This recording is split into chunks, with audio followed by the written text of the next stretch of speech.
let's start with our reading.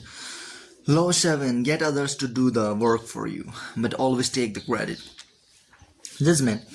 Use the wisdom, knowledge, and legwork of other people to further your own cause. Not only will such assistance save you valuable time and energy, it will give you a godlike aura of efficiency and speed. In the end, your helpers will be forgotten and you will be remembered. Never do yourself what others can do for you. Transgression and observance of the law. In 1883, a young Serbian scientist named Nikola Tesla was working for the European division of the Continental Edison Company. He was a brilliant inventor, and Charles Batchelor, a plant manager and a personal friend of Thomas Edison, persuaded him he should seek his fortune in America, giving him a letter of introduction to Edison himself. So began a life of woe and tribulation that lasted until Tesla's death. When Tesla met Edison in New York, the famous inventor hired him on the spot. Tesla worked 18 hours days finding ways to improve the primitive Edison dynamos.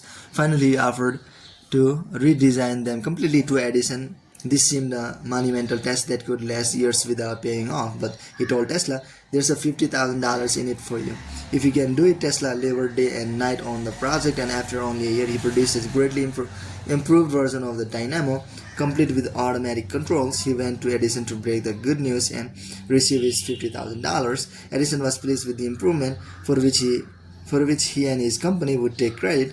But when it came to the issue of the money, he told the young Serb, "Tesla, you don't understand our American humor," and offered a small raise instead.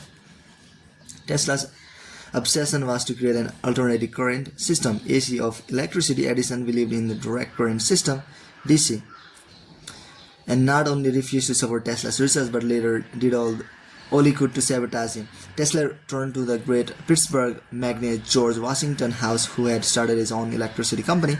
Westinghouse completely funded Tesla's research and offered him a generous royalty agreement on future profit. The AC system Tesla developed is still the standard today, but after patents were filed in his name, other scientists came forward to take credit for the invention, claiming that they had laid the groundwork for him. His name was lost in the shuffle, and the public came to associate the invention with Westinghouse himself. A year later, Westinghouse was caught in a takeover bid for J. Piper Point Morgan, who made him resign the generous royalty contract he had signed with Tesla. But Westinghouse explained to the scientist that his company would not survive if it had to pay him his full royalties. He persuaded Tesla to accept a buyout of his parent patents for $216,000, a large sum, no doubt, but far less than the $12 million they were worth at the time. The French years had divorced Tesla for the riches, the patents, and essentially the credit for the greatest invention of his career. The name of Guglielmo Marconi is forever linked with the invention of radio, but few know that in producing his invention, he broadcasted a signal across the English Channel in 1899. Marconi made use of patent Tesla had filed in 1897, and that is work depended on Tesla's research. Once again, Tesla received no money and no credit. Tesla invented an induction motor as well as the AC power system, and he is the real father of radio. Yet none of these discoveries bear his name. As an old man, he lived in poverty. In 1997, during his later impoverished years, Tesla was told he was to receive the Edison Medal for the American Institute of Electrical Engineers. He turned the medal down. "You purpose," he said, "to honor me with a medal which I could pin upon my coat and strut for a vain hour before the member of your institute. You would decorate my body and continue to let starve for failure to supply recognition my mind and its creative products, which has supplied the foundation upon which the major portion of your institute exists." Interpretation. Many harbor the illusion that science, dealing with facts as it does, is beyond the petty rivalries that trouble the rest of the world. Nikola Tesla was one of those. He believed science had nothing to do with politics, and claimed not to care for fame and riches. As he grew older, though, this ruined his scientific work. Not associated with any particular discovery, he could attract no investor to his many ideas. While he pioneered great inventions for the future, others stole the patents he had already developed and got the glory for themselves. He wanted to do everything on his own, but merely exhausted and impoverished himself in the process. Edison was Tesla's polar opposite. He wasn't actually much of a scientific thinker or inventor. He once said that he had no need to be a mathematician because he could always hire one. That was Edison's main method. He was really a businessman and publicist, spotting the trends and the opportunities that were out there, then hiring the best in the field to do the work for him if he had to. He would steal from his competitors, yet his name is much better known as Tesla's, and is associated with more inventions. The lesson is twofold. First, the credit for an invention or creation is important, if not more important than the invention itself. You must secure the credit for yourself and keep others from stealing it away or from piggybacking on your hard work. To accomplish this, you must always be vigilant and ruthless, keeping your creation quiet until you can be sure there are no vultures circling overhead. Second, learn to take advantage of other people's work to further your own cause. Time is precious and life is short. If you try to do all your own, you run yourself ragged, waste energy and burn yourself out. It's far better to convert your forces pounds on the work others have done and find a way to make it your own. Everybody steals in commerce and industry. I've stolen a lot myself, but I know how to steal. Thomas Edison, 1847-1931. Keys to power.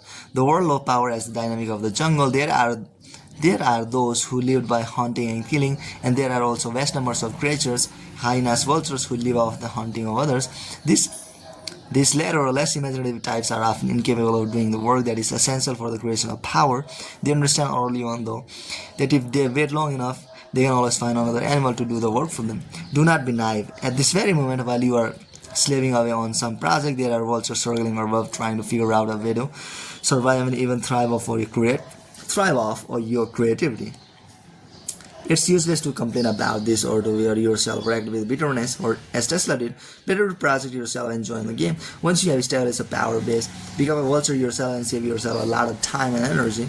One of the two poles of this game can be illustrated by the example of the explorer Vasco Nunez de Balboa. Balboa had an obsession, this discovery of El Dorado, a legendary city of vast searches, early in the 16th century.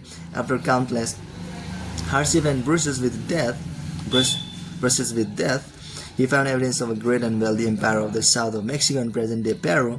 By conquering this empire, the Incan, and seizing its gold, he would make himself the next Cortes. The problem was that even as he made this discovery, word of it spread among thousands of other conquistadors. He did not understand that the half of the game was keeping it quiet and carefully watching those around him. A few years after he discovered the location of the Incan Empire, a soldier in his own army, Francisco Pizarro, helped to get him beheaded for treason. Pizarro went on to take that Balboa had spent so many years trying to find.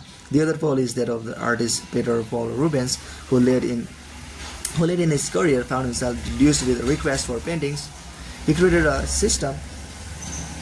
In his last studio, he employed dozens of outstanding painters. One specializing in roofs, unlit backgrounds, and so on. He created a vast production line in which a large number of canvases would be worked on. At the same time, when an important client visited the studio, Rubens would shoo his hired painters out of the day. While the client watched from a balcony, Rubens would work at an incredible pace with unbelievable energy. The client would live in awe of this prodigious man who could paint so many masterpieces in so short a time. This is the essence of the law. Learn to get others to do the work for you while you take the credit, and you appear to be of godlike strength and power. If you think it important to do all the work yourself, you will never get far, and you will suffer the fate of the Balboas and Teslas of the world. Find people with the skill and creativity you lack. Either hire them while putting your own name on top of theirs, or find a way to take their work and make it your own. The creativity thus becomes yours, and you seem genuine to the world. There is another application to this law that does not require the parasitic use of your contemporaries' labor. Use the past, a vast storehouse of knowledge and wisdom. Isaac Newton called this standing on the shoulders of giants. He meant that in making his discoveries, he had built on the achievements of others. A great part of his aura of genius he knew was attributable to his shrewd ability to make the most of his insights of ancient, medieval, and Renaissance scientists. Shakespeare borrowed plots, characterizations, and even dialogue from Plutarch among other writers, for he knew that nobody surpassed Plutarch in the writing of social psychology and wit. Of course, how many later writers have in their turn borrowed from plagiarized Shakespeare's? We all know how few of today's politicians write their own speeches. Their own words would not mean them a single word. Their eloquence and wit, whatever there is of it, they owe to a speech writer. Other people do the work, they take the credit. The upside of this is that it's a kind of power that is available to everyone. Learn to use the knowledge of the past and you will look like a genius even when you are really just a clever borrower. Writers who have delved into human nature, ancient masters of strategy, historians of human stupidity and folly, kings and queens who have learned the hard way to handle the burdens of power, their knowledge is gathering dust, waiting for you to come and stand on their shoulders. Their wit can be your wit, their skill can be your skill, and they will never come around to tell people how unoriginal you really are. You can slog through life making endless mistakes, wasting time and energy trying to do things from your own experience, or you can use the armies of the past. As Bismarck once said, fools say that they learn by experience. I prefer to profit by others' experiences. Image: the vulture.